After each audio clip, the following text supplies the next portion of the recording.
The PlayStation 2 is absolutely my favorite consoles ever made. It has so many good games on it. Kingdom Hearts, Persona 4, one of my favorite games ever made, like, period. The Ratchet and Clank series, Jak and Daxter. It's just so many good games on the system. But then, you know, for every single good game on a console, there's at least, I want to say 10 not good games, like Charlie's Angels, Catwoman, Crazy Frog Racer, Crazy Frog Racer 2? They made a sequel to this? What? Why? Okay, well, getting off track, we'll put that in the garbage for later. But anyway, and then there are games that are neither good or bad, and they're just alright. Like, not awful, but not great either. They're just kind of there. Brings us to our first game we're going to talk about on the show, Dark Cloud. So please, grab a seat, grab you some popcorn or some movie theater butter popcorn, you know what I mean? That's the good stuff right there. As we take a trip into Dark Cloud.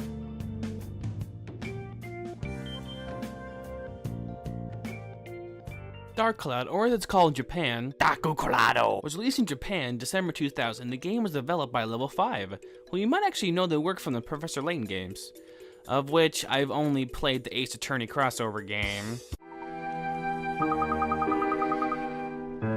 Welcome!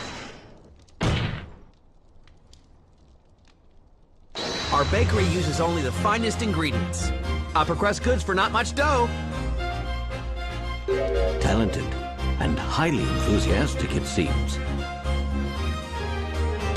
He's kneading the dough pretty hard, isn't he? I would rather liken the motion to pounding myself.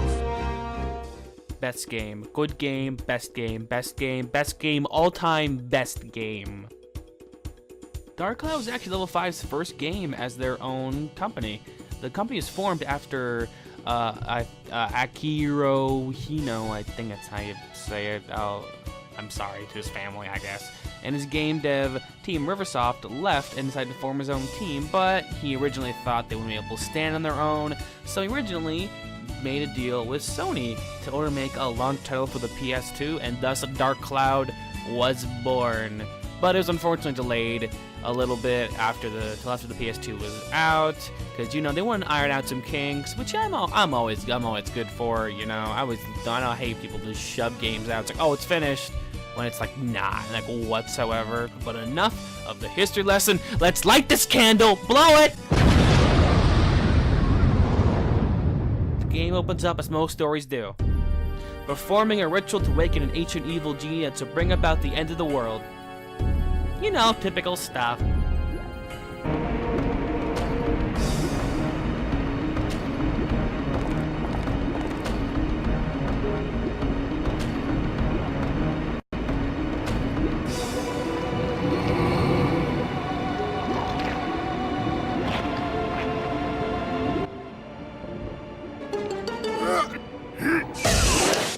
Don't let your kids watch it! Oh, what is this game rated again? T for comic mischief and violence. And vor. Meanwhile, in the village. Here we meet up with our protagonist named... Insert name here. In his home village where absolutely nothing wrong is gonna happen and they're all dead. Great. And I was so attached to, that one girl who maybe 3 lines of text before she got evaporated. God rest her soul. Moment of silence, please. Anyway, it turns out they're apparently not dead, because the Fairy King, who is this mustachioed man, apparently sealed them all in spears called Atla, and gives you a stone called the Atlamila.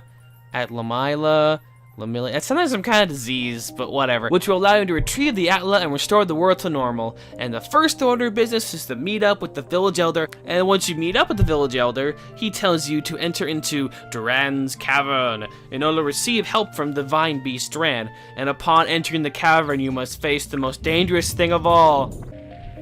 Tutorials. But seriously, for like the first 5 floors you enter, he's just there, waiting for you, like, hey, you wanna know how to swing your sword, kid? There's even a point where he's like, don't give me that look, I'm trying to help you. So he knows he's being annoying. He knows. There are two different kinds of gameplay in Dark Cloud. The first one, and the one that take up your most amount of time, is the dungeon crawling. And it is a mixed bag, to say the least. Let's continue. You have two goals in there. One, find the key, get to the exit. The second of which is retrieve all the Atla from the floor and then return it to the surface and place it back up top. So it's kind of like Legend of Zelda meets The Sims, essentially, but you get the gist. You get the gist, more or less. Actually, when this game came out, a lot of critics compared this to Legend of Zelda, not just in gameplay, also in design. That for some reason were like, oh, the main character is an elf and has a green hat. It's like Link, even though they don't really look a whole lot alike, honestly. Yeah, they're both elves, both with a green cap, but so does Peter Pan. You don't see people comparing Link. I mean, then again, you do see people comparing Peter Pan and Link. Whatever. That's beside the point. Moving on. And the second type of gameplay is actually very similar to a game from the SNES called the Act Racer, which you essentially play a god in that game, essentially making the world and like putting buildings, civilizations, and people all over the world. It's kind of like that, but it's on a lower scale, I'd say, because it's like you start out just with the village. Essentially, the main point of the game is to go into the dungeons, get all the Atla, bring it out, and put it back where it belongs. Put everybody where they need to go. The people need to go certain places. They want their houses to be a specific way, which you can do, which they give you bonuses or items or cheese. Thanks, Guy and Tub. You're the best. You're the real MVP there. But the main focus of the game is the dungeon crawling aspect. It takes up a huge part of the game. That's mostly what you're going to be doing for like 90% of the game. Okay, now introduction's out of the way. Now, how does the game play? I've told you like what the gameplay types are, but how does it actually play? As most critics of the time heavily compared this game to Legend of Zelda Ocarina of Time, which I can kind of see. For instance, the targeting system of this game is very similar to Ocarina of Time. You lock onto an enemy, you strafe around them, you can do like a charge up jump attack. But it's kind of really about it gameplay-wise for like Zelda. Like in Ocarina of Time, you do so much stuff. In Ocarina of Time, you're very mobile whenever you're fighting. You can jump back, you can do a side jump, left or right, and you can do like a jump attack and stuff like that. But in Dark Cloud, you can kind of just strafe around the guy, attack. You can do a charge attack, just more damage. You can block. It's kind of really about it, honestly. Like, Zelda, I feel like, has much more refined combat than Dark Cloud is, which is not really a bad thing. Actually, kind of is, I lied. There are items in the game you can use that do decent damage to the enemies, but doesn't gameplay, because you can't really, like, combo into it, and you have to set it to the quick bar up top. As I said before, the goal for each of these dungeon crawling sessions is to find the key and get to the next floor. Now, I bet you're asking yourself, how do you find the key, Mr. Wright? First of all, how dare you ask me that question in my own house? Second of all, on each and every single floor, the key is being held by a monster. Which one? It's completely random every single time, so you don't know which monster has it. On any floor, you have to find it, you have to kill like almost every single monster until you find it, and then you can move on to the next floor. Which, on the one hand, that doesn't sound like a bad idea fundamentally, but when you factor into the fact that this game has weapon durability, yeah, it has weapon durability, which I feel like is a bit of a contradiction in terms of gameplay.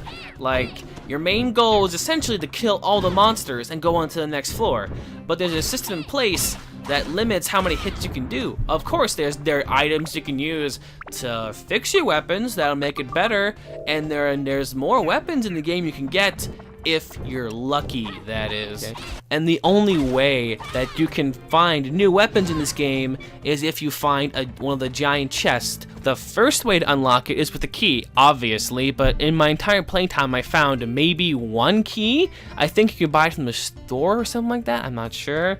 And the second way is to guess what curse is placed upon it. It's either explosion, or poison, or like another different curse is on the box, essentially. And if you guess the curse right, it opens up and you get the weapon, which I'm not sure how or why it opens, but it just kind of does. I'm not sure. It's weird. And even if you guessed wrong, like say you guess and it was explosion, it explodes, damages you, but it still stays there. So there's not, and you just heal yourself up, and you can just like go open the chest and just guess. It doesn't change. It's still the same.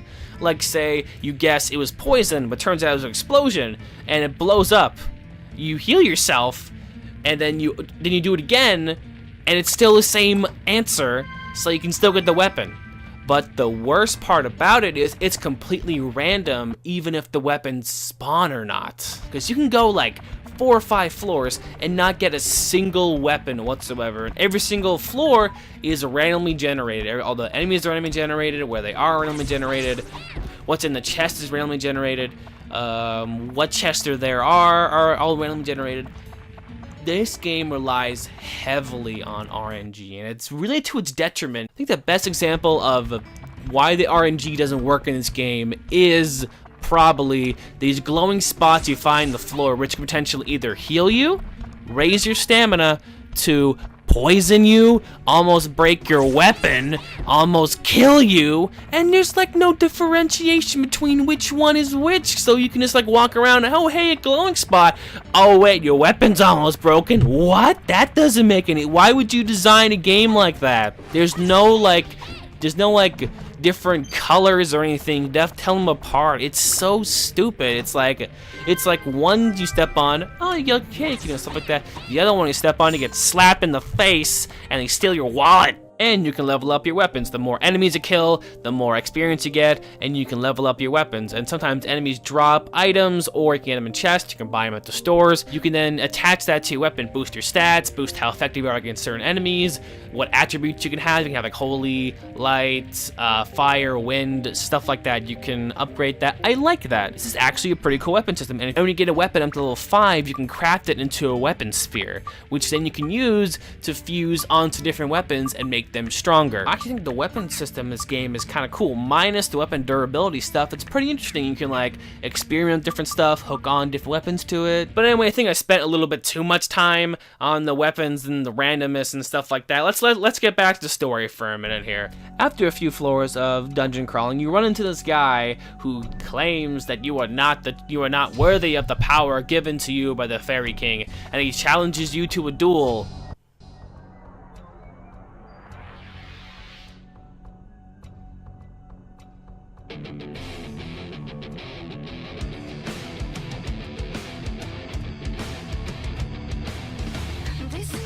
Can't escape from crossing fate. Fight!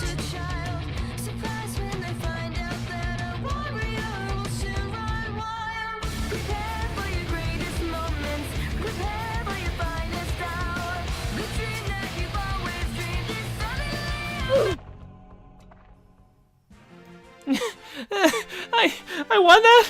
What? I won that? Oh, okay, I guess. Moving on. He attacks you again with a laser. You block it, preventing a cat from being injured. He then gives you a potion, and he walks away. And you head back up to the top surface and bring the cat with you. Aw, you can name it. I'm gonna name it after one of my cats, Nutmeg. What have I done? That's better. And with that, you have your second party member, which you can switch while in the dungeon. You can jump over gaps. Now, there's a slingshot, which can be used to take out enemies from a distance, and it's absolutely worthless until you find another one, and good luck with that, because the big old RNG monster is not your friend, so who knows what you might get. I thankfully got lucky. I was able to get a decent slingshot, which is something that you'll need, because there are certain floors that have special conditions, such as you don't get experience, which, why would you do that? I don't know why they would put that in the game. And you have to play a specific character, which means if you don't have a good weapon for that character, you're essentially screwed, because you still have to find the key, which requires you to kill as many enemies as possible, and if you don't have a good weapon, you're basically doomed, so have fun. Finally, after 18 floors, you reach the Divine Beast Strand, who...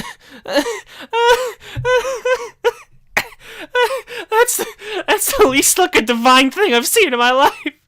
That looks like a rejected Totoro design.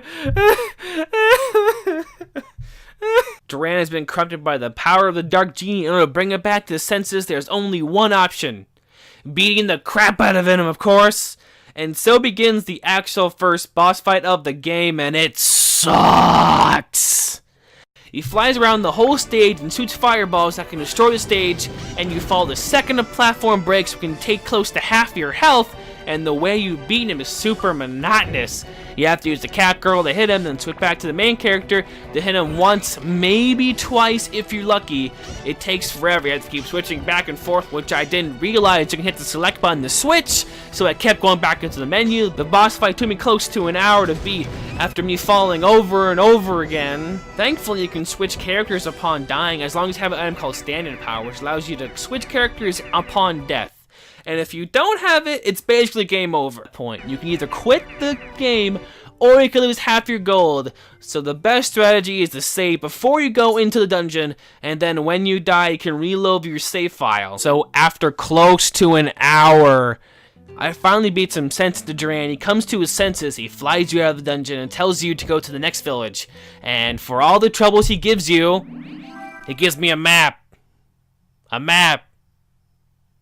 But it's a magic map. Woo! A magic map!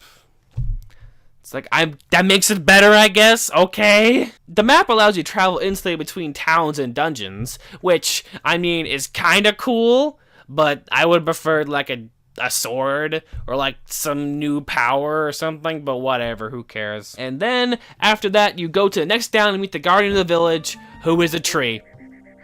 He's just a tree. And you can't talk to them because there's no water. So you have to go into the forest to bring the water back.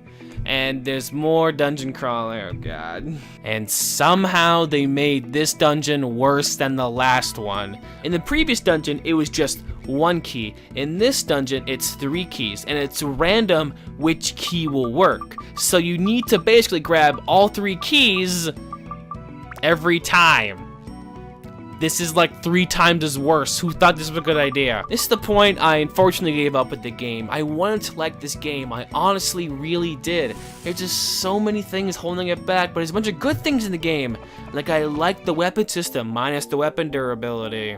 I love the soundtrack. The soundtrack's pretty good in this game. Like, the cutscenes have really good music. It looks pretty solid for like a close to launch PlayStation game, honestly. But there's a bunch of things that hold it back, like the RNG, which is just like infested in almost every single corner of the game. It just drags it down. It's just not helpful at all. And there's also some stuff I never even mentioned. Like, this game has a thirst meter for some reason. It's there. I don't know why. There's literally no reason for it to be in here, but it's just kind of there. Maybe it'll add to like the tension of the dungeon crawling, something like that. I don't know why. Like, it's something that like it's very easily remedied like all the time. There's no real reason for it. it's one thing that's kind of tacked on, which is why I tacked it on in this review. Haha.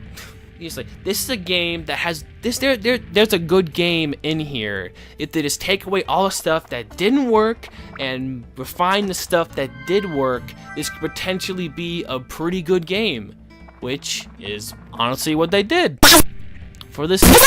So join me next time as we look into Dark Cloud 2 for the PlayStation 2.